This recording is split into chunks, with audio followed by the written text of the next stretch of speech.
सर्वेभ्यो नमो नमः। पुनश्च किरातार्जुनीयम् इत्यस्य ग्रन्थविशिष्टस्य विषये चर्चां संवर्धयितुं वयम् एकत्रिताः वर्तामहे। आज हम लोग किरातार्जुनीयम के 23वें श्लोक का अध्ययन करेंगे और प्रस्तुत इस श्लोक में वनेचर युधिष्ठिर जी से कहता है कि महाराज, वह जो दुर्योधन है उसका राज्य चिरस्थायी काल तक टिकने वाला और समुद्र पर्यंत फैला हुआ है, केवल वह आपसे ही भयभीत रहता है।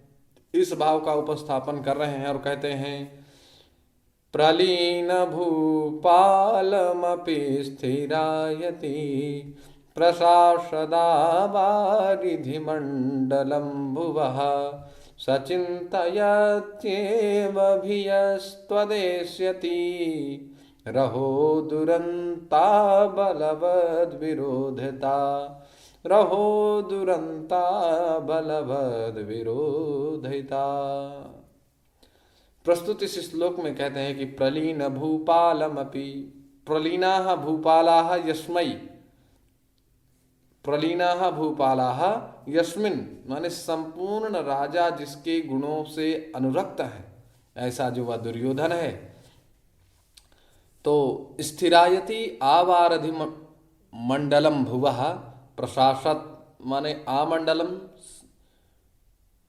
आवारधि आवारधि अर्थात समुद्र पर्यंत, मंडलम भुवः माने पृथ्वी के राज्य को, प्रशासत माने पृथ्वी के राज्य में, प्रशासत माने शासन करते हुए, स्थिरायति माने चिरस्थायी राज्य पर शासन करते हुए, त्वदेष्यति ही भी यह तुम्हारे पक्ष से जो भय उपस्थित हो जाता है, तुम्हारा नाम सुनते ही जो भय उपस्थित हो जाता है उससे डरता रहता है। और सचिंतयत्येव वह निरंतर चिंतन भी करता रहता है। क्या? तो बोले अहो दुरंता बलवद विरोधिता, अहो दुरंता बलवद विरोधिता। अहो अर्थात साश्चर्य खेदे, आश्चर्य के साथ कहता है, प्रायश्चित करता है कि दुरंता दुख देकर के ही अंत को प्राप्त करने वाली जो प्रवृत्ति है, दुरंता माने दुख प्रदा, और बलवत विरोधिता अर्थात बलवत माने बल जिसके पास है, ऐसे बलवानों से विरोध करना अत्यंत दुखद होता है। इस भाव का निरूपण कर रहा है। तो प्रलीन भूपालम अर्थात प्रलीनाः भूपालाः यस्मिन् तम प्रलीन भूपालम तथा भूतम। तो प्रलीन भूपालम इत्यत्र कः समासः? बहुव्रीहि समासः।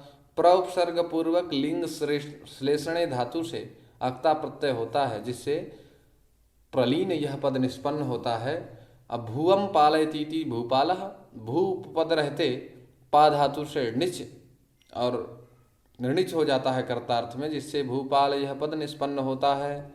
भूप पद रहते पाल रक्षणे धातु से, पाल रक्षणे धातु से णिच प्रत्यय होता है, जिससे भूपाल यह पद निष्पन्न होता है। और स्थिरायति अर्थात इसमें दो पद हैं, एक स्थिर और आयति ही। तो स्थिर यहाँ पर ष्ठागति निवृत्तौ धातु से किरच प्रत्यय होता है औणादिक सूत्र के द्वारा, जिससे स्थिर यह पद निष्पन्न होता है। और आयति ही आंग उपसर्ग पूर्वक यम परवेषणे या यम उपरमे इस धातु से अक्तिन प्रत्यय होता है, जिससे आयति ही यह पद निष्पन्न होता है। आवारिधि वारिम धीयते अस्मिन् इति वारिधः, वारिम धीयते वारिधीयते अस्मिन् इति वारिधः, वारयति तृष्णाम इत्यपि। और यहाँ पर अव्ययी भाव समास हुआ है। अगला पद है मंडलम। तो मंडयति भूषयति इति मंडलम अर्थात मडि भूषायाम धातु से कलच प्रत्यय होता है औणादिक सूत्र के द्वारा, जिससे मंडलम यह पद निष्पन्न होता है। और मंडम लाति ग्रहणाति, इस विग्रह में मंड उपपद रहते ला धातु से, ला आदाने धातु से का प्रत्यय होता है, जिससे मंडलम यह पद निष्पन्न होता है। बलवत, बलम अस्ति अस्य इति बलवान, तो बल प्राणने या धान्या विरोधे इस धातु से मत प्रत्यय होता है, जिससे बलवत यह प्रातिपदिक निष्पन्न होता है। विरोधिता विसर्ग पूर्वक रुधिर आवरणे धातु से ऋणी प्रत्यय होता है कर्तार्थ में, और विरोधी तस्य भावः इस अर्थ में तल प्रत्यय होता है, तो बलवद विरोधता, बलवद विरोधिता यह पद निष्पन्न होता है। और बलवद विरोधिता में शुभ सुपा सूत्र के द्वारा समास हो जाता है। त्वदेष्यति ही, त्वत एष्यति ही, त्वदेष्यति ही, यहाँ पर भी तत्पुरुष समास भी हो सकता है और शुभ सुपा के द्वारा भी समास हो सकता है। प्रशासत प्रउपसर्ग पूर्वक शासु अनुशिष्ट धातु से क्षत्रिय प्रत्यय होता है, तो प्रशासत बन जाता है। चिंतयति, चिति संज्ञाने धातु से णिच प्रत्यय होकर के यह चिंतयति, चिंतयति, सचिंतयति एव,